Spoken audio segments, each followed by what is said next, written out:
My dear student, आइए आज हम लोग फिर एक नई वीडियो में क्लास 9th के the shehnai of Bismillah Khan, या आप कह सकते हैं द साउंड ऑफ म्यूजिक में, जिसमें हम लोगों ने क्लास 9th के अंग्रेजी के चैप्टर 2 को कंप्लीट किया था, जिसमें हम लोग 10 तक कंप्लीट किए थे ना।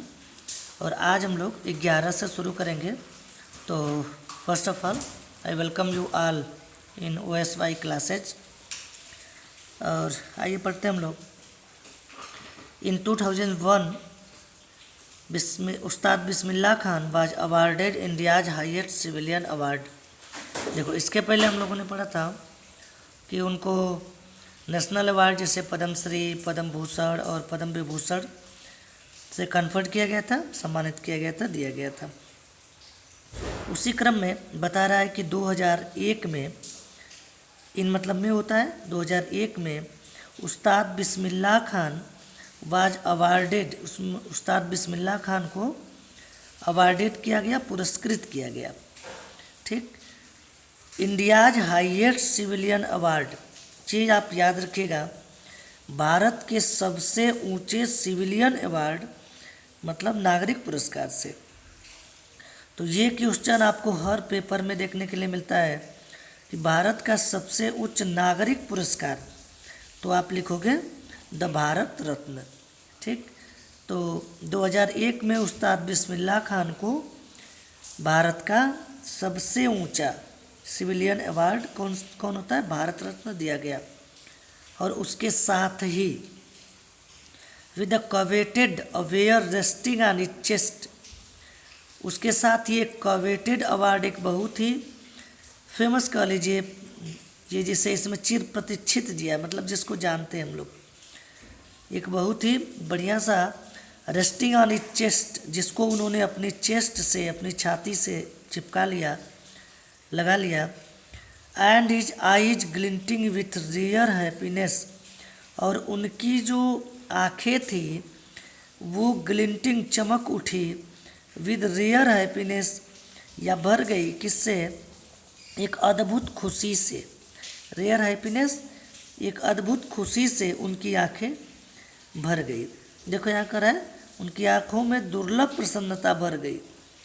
ठीक, एंड ही सेड, और उन्होंने कहा, क्या कहा, all I would like to say, all I would like to say, I would like to से, जो मैं आपसे कहना चाहता हूँ, मतलब वो सब बातें, वो सब जो मेरे अंदर है, मैं आपसे कहना चाहता हूँ। इट इज़, वह क्या है, टीच योर चिल्ड्रन म्यूजिक, कि आप भी अपने बच्चों को म्यूजिक की शिक्षा दीजिए। अर्थात अगर आपका बच्चा म्यूजिक सीखना चाहता है तो टीच योर चिल्ड्रन म्यूजिक, आप अपने बच्चे को म्यूजिक सीखने दीजिए।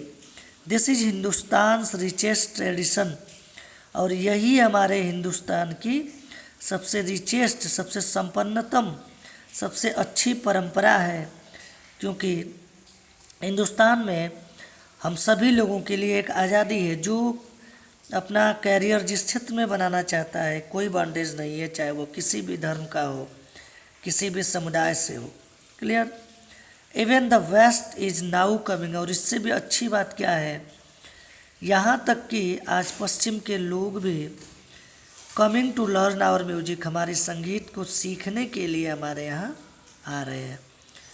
तो ये अच्छी बात है कि हम जो है अपने संगीत अपने बच्चों को सीखने दें। ठीक है, यहाँ तक कोई दिक्कत आपको?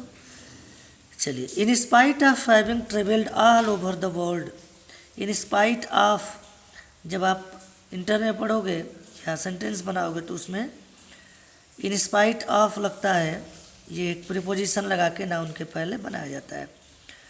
तो in spite of having travelled मतलब बहुत सी यात्रा करने के बावजूद, इतनी यात्राओं के, ऑल ओवर द वर्ल्ड मतलब पूरे संसार में इतनी यात्राओं के करने के बावजूद भी, Khan Sahab as he is finally called, जैसा कि ही इज फाइनली कॉल्ड, उनके बारे में ऐसा कहा जाता था, या उन्हें बहुत ही प्यार से ऐसा कहा जाता था, क्या, कि उन्हें एक्सीडिंगली मतलब बहुत अधिक अत्यधिक फांड ऑफ प्यार था, स्नेह था, किससे? बनारस एंड डुमराव, बनारस और डुमराव से बहुत अधिक प्रेम था। And they remain for him the most wonderful towns of the world, और most wonderful towns of the world, और इस संसार की सबसे आश्चर्यजनक क्या जो ये जगह थी डुमराव और बनारस, इसको वो मानते थे। ठीक, देखिए इसका एक एग्जाम्पल है क्योंकि a student of his once wanted him to head a Sinai school in USA. USA के एक स्कूल, सैनाई स्कूल का हेड बनाना चाहता था। कौन? उनका एक स्टूडेंट जो कहाँ से था? यूएसए से था। एंड द स्टूडेंट प्रॉमिस्ड, और जब उस स्टूडेंट को पता चला कि गुरुजी को बनारस और डुमराव का माहौल बहुत पसंद है, बनारस बहुत पसंद है, तो उसने गुरुजी से एक वायदा किया, प्रॉमिस किया कि वह क्या करेगा, क्या करेगा बताइए? रिक्रिएट करेगा, मतलब री मतलब पुनः, और क्रिएट वहाँ का यूएसए का जो माहौल है, जो स्थिति है, जो विजिट प्लेस है, उसको फिर से वो वहाँ का जो एटमॉस्फियर है वो बनारस के जैसे बना देगा। क्लियर? मतलब कितना प्रेम था देखिए गुरुजी से। उसने कहा कि मैं वहाँ का जो एटमॉस्फियर है उससे जो है बनारस के जैसे बना दूंगा, by replicating the temples there, और वहाँ जो है मंदिर जो होंगे या नहीं होंगे तो मैं फिर से वहाँ के मंदिरों को बनाने का काम करूँगा, मतलब जैसे बनारस में। बट खान साहब आस्क्ड, लेकिन खान साहब ने पूछा, क्या पूछा? सॉरी, क्या उससे पूछा if you would be able to transport river Ganga, क्या वो नदी गंगा जो है क्या उनको भी वो ट्रांसपोर्ट कर पाएगा? एज वेल मतलब भी होता है, क्या वह गंगा नदी को भी ट्रांसपोर्ट कर पाएगा, परिवर्तित कर पाएगा? एज वेल मतलब भी होता है ना, भी जब ये लास्ट में आता है तो भी होता है। लेटर बाद में, he is remembered to have said, इस बात को कहने के लिए उन्हें याद किया जाता है। That is why, that is why का मतलब होता है, इसको दैट्स वाई पढ़ते हैं, इसीलिए तो, या यही कारण है कि।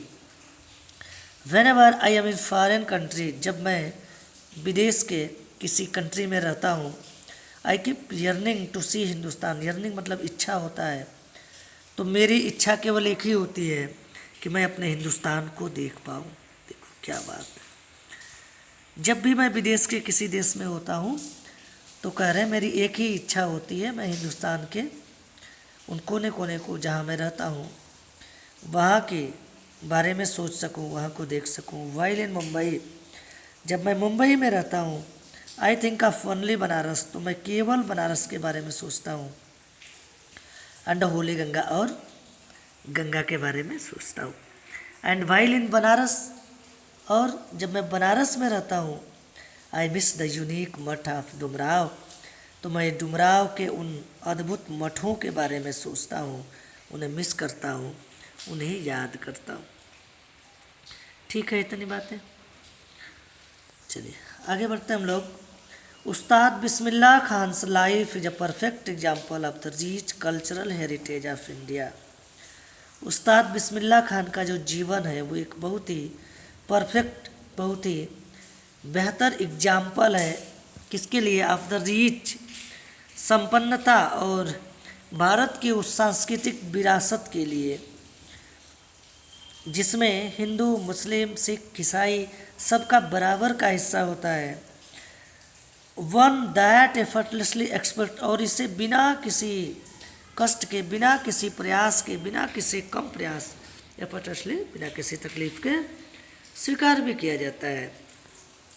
That a devout Muslim like him can very naturally play the shehnai, क्योंकि आप देखिए इस हमारे देश में एक मुस्लिम देशभक्त, एक भक्त मुस्लिम जो भक्त उनके जैसा, जो वेरी नेचुरली प्ले द सहनाई, जो अपने स्वभावतः प्राकृतिक रूप से जो सहनाई बजाते थे, और प्रत्येक सुबह at the Kashi Vishwanath temple, जो काशी विश्वनाथ मंदिर जाते थे और शहनाई बजाते थे। तो यह क्या दिखाता है कि हमारे भारत में जो हमारी संस्कृति है, जो हमारा कल्चर है, वह धार्मिक विभिन्नताओं में नहीं बटा हुआ है।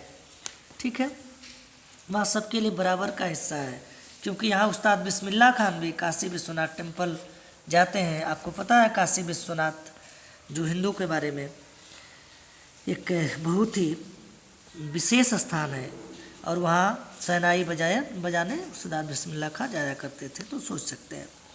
चलिए, उस्ताद Bismillah Khan passed away on 21 अगस्त 2006, इसको याद रखिएगा।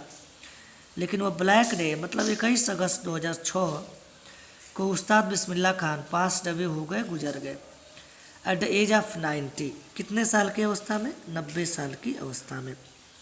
और आफ्टर अ प्रोलॉन्ग्ड इलनेस, एक लंबी बीमारी के बाद। He was given a state funeral, उन्हें राज्य के तरफ से मतलब स्टेट के तरफ से उनका जो दाह संस्कार हुआ, और अंडर गवर्नमेंट ऑफ इंडिया, और भारत सरकार की तरफ से 1 दिन का राष्ट्रीय शोक घोषित किया गया। मार्निंग मतलब शोक होगा ना, MOURNING, तो शोक हो जाएगा। ठीक है, तो भारत सरकार और राज्य सरकार की तरफ से 1 दिन का राष्ट्रीय शोक घोषित करके उन्हें रिस्पेक्ट दिया गया। ठीक है, तो आज ये द साउंड ऑफ म्यूजिक का जो चैप्टर है, इसको हम लोगों ने समाप्त किया। और इसमें आपको अगर ये अच्छा लगा हो तो आप लाइक, कमेंट और शेयर, और जो भी दिक्कत, परेशानी, समस्या आई हो तो आप उसको कमेंट में ज़रूर लिखेंगे। आई होप ये आपको अच्छा लगा होगा। तो इसी के साथ हम अपनी बात समाप्त करते हैं। Bye bye.